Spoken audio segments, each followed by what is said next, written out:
Ce zoo n'a pas une étendue immense, mais ses rochers de ciment, garantis par des fossés, permettent aux fauves et aux singes des gambades et des poses qui donnent presque l'illusion de leur liberté. Une attraction qui vaut la peine, c'est l'ascension du Grand Rocher, qui est à 70 mètres de haut, et d'où l'on domine pas seulement le bois de Vincennes, mais la capitale entière. Notre-Dame semble un très petit sphinx, et le lointain arc de l'étoile est posé comme une bague sur la ligne bleue de l'horizon. En bas, les grands fauves grondent dans des vases cages, ou bien ils somnolent sur les rochers, en tournant leur dos aux humains qui sont si laids pour eux. La lionne cherche parfois à agacer l'indolent lion à la belle crinière. Elle fait la chatte et cherche à embrasser son seigneur. Les panthères tournent sans cesse, souples et silencieuses. Les ours pataugent dans une fosse à demi remplie d'eau. Comme les girafes sont fiers de leur taille. Tout près, les morses moustachus, à la peau luisante et aux yeux minuscules, donnent toujours l'impression de jouer dans leur bassin. Lettre officielle. T'appeler à la machine. Sur l'enveloppe, mentionnez le titre, précédé de le. Monsieur le professeur Pierre Martel, Monsieur Pierre Martel, professeur à l'Université de Lyon, etc. Si vous n'avez pas de papier en tête imprimé, tapez à la machine. À gauche, en haut, vos coordonnées. À droite, en haut, les coordonnées du destinataire. La lettre. Personnel. Toute lettre. Mise en page. Délai. Dépassé. Le remerciement. Le papier. Papier à lettres. En eau. L'encre. Stylo bille. Au milieu. En dessous. En dessus. Au dos. Tiers. Le mot. Quand vous avez sonné, j'avais déjeuné. J'étais sorti. Tu étais sorti. Il, elle était sorti. Nous étions sortis. Vous étiez sorti. Il, elle était sorti. J'avais eu. Nous avions eu. J'avais été. Nous avions été. Est-ce que j'avais parlé? Est-ce que j'étais sorti? Avais-je parlé? Étais-je sorti? Je n'étais pas sorti. Je n'avais pas parlé. J'avais travaillé toute la journée.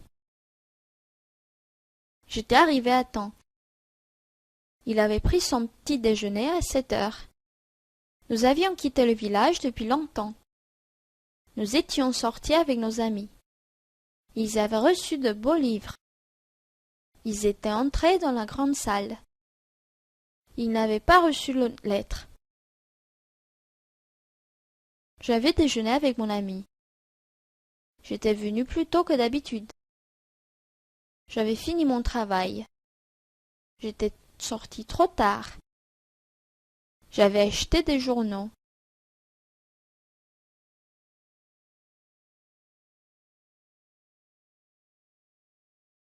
Les grands mômes avaient fait un mouvement au moment où le jeune homme rentrait. J'ai été témoin de la scène, dit-il. J'ai remarqué que l'argent s'était mépris. Il n'avait pas été insulté. Avait fait, s'était mépris. Il n'avait pas été insulté.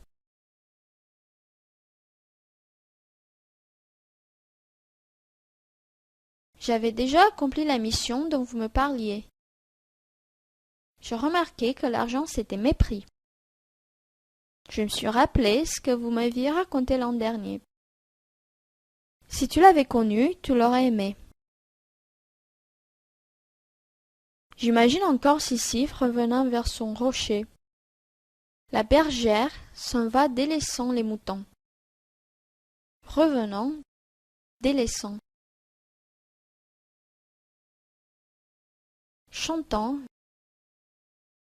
recevant. Finissant, remplissant. Étant, ayant, voyant, faisant. Qu'il prépara, qu'il remplit, qu'il fit.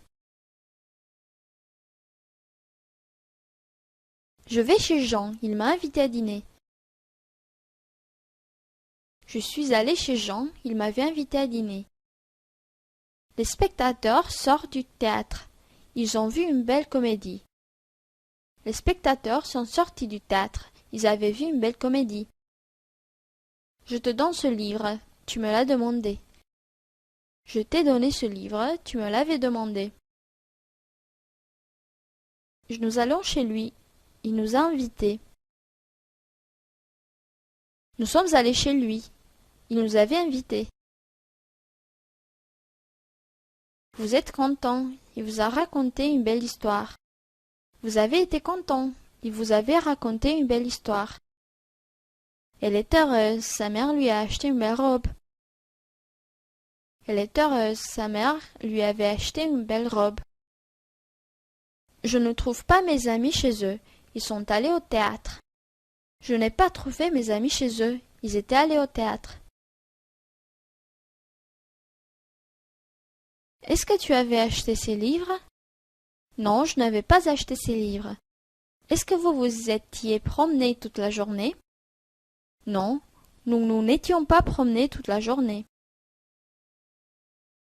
Est-ce qu'on avait fauché le blé? Non, on n'avait pas fauché le blé. Est-ce qu'il était sorti seul? Non, il n'était pas sorti seul. Est-ce que tu avais fini ton travail? Non, je n'avais pas fini mon travail. Est-ce qu'elle était arrivée à temps? Non, elle n'était pas arrivée à temps. Est-ce que vous étiez sortis du théâtre? Non, nous n'étions pas sortis du théâtre. Est-ce qu'ils étaient entrés dans la salle de spectacle? Non, ils n'étaient pas rentrés dans la salle de spectacle. Est-ce que tu avais perdu ton stylo? Oui, j'avais perdu mon stylo. Est-ce qu'il avait quitté son pays depuis longtemps? Oui, il avait quitté son pays depuis longtemps. Est-ce que vous aviez terminé votre travail? Oui, nous avions terminé notre travail. Est-ce que tu avais envoyé la lettre à Jean? Oui, j'avais envoyé la lettre à Jean. Est-ce qu'il s'était couché tard? Oui, il s'était couché tard. Est-ce qu'il s'était habillé vite? Oui, il s'était habillé vite.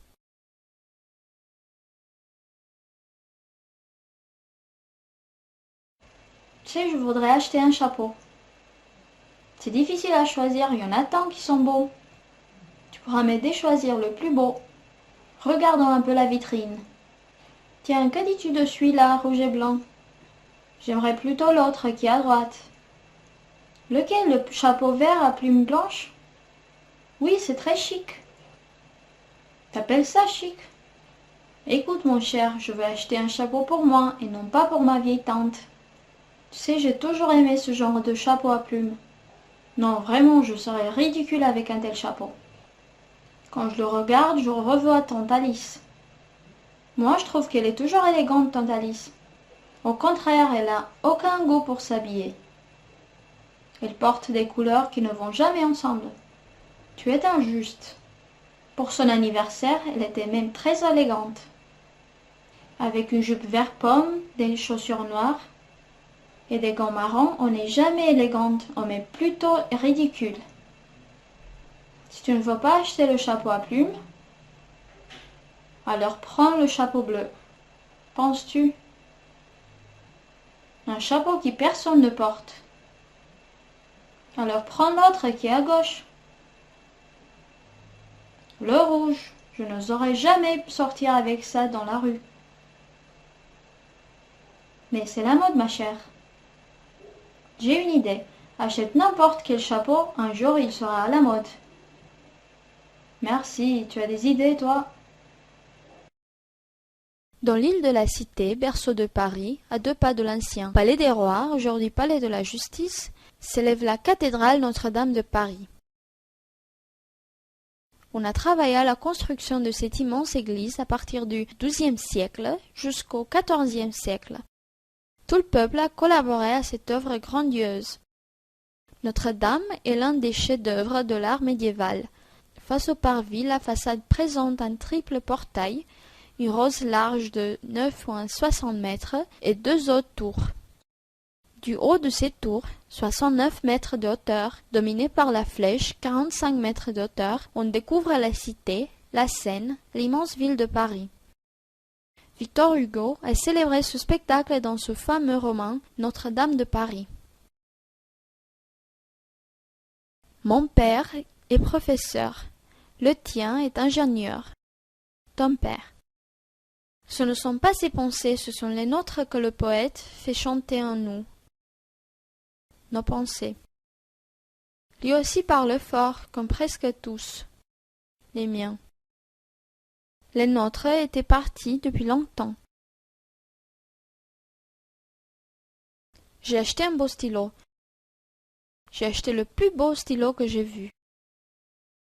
Bucarest est une belle ville de Roumanie. Bucarest est la plus belle ville de Roumanie. Ce jeune homme est un acrobate connu de notre pays. Ce jeune homme est le plus connu acrobate de notre pays. Notre amie est une grande actrice de la ville. Notre amie est la plus grande actrice de la ville. Cette rue est large de la ville. Cette rue est la plus large de la ville. Mon auto est une voiture rapide que j'ai vue. Mon auto est la plus rapide voiture que j'ai vue. Il revendiquait que le sien.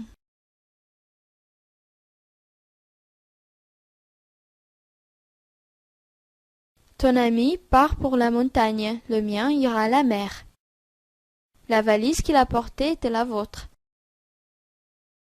Donne-moi ton stylo, j'ai oublié le mien à la maison. Je parlerai à vos amis ainsi qu'aux leurs. Dans ma serviette, il y a beaucoup de crayons. Dans la tienne, il n'y a presque rien. Les chambres de leurs appartements et du nôtre sont grandes. Entre midi, 12 heures, et 14 heures, tout est fermé ou presque. Entreprises, écoles, magasins. Tout le monde déjeune à la maison, au bistrot du coin, à la cantine, au restaurant universitaire ou au self, dans les écoles. Attention, les Suisses aiment manger à midi pile. Les Français plutôt vers 13 heures, mais quand on est en vacances, on mange souvent à l'heure espagnole. À 14 heures, on retourne au travail jusqu'à 18 heures. Vers 20 heures, tout le monde est de nouveau à table. Quand il était jeune, mon grand-père était grand, brun et très dynamique. Maintenant, à 72 ans, sa haute stature est un peu voûtée. Il a les cheveux blancs. Papa, lui, est tout aussi dynamique qu'elle était mon grand-père à son âge. Mais il a les cheveux blancs de ma maman quand elle était jeune. C'est un homme grand et mince, plus grand que ne l'était mon grand-père. J'étais jeune et brun. J'avais des cheveux et beaucoup de dents. J'étais mince et pâle. Je suis rouge et blanc. Je suis blanc et rouge, chauve et empâté, ridé, édenté. Je n'y comprends rien. Que s'est-il passé? Les gens gras et luisants sont moins redoutables que les hommes maigres et pâles. Un sot trouve toujours un plus sot qu'il admire. La plus belle fille du monde ne peut donner que ce qu'elle a.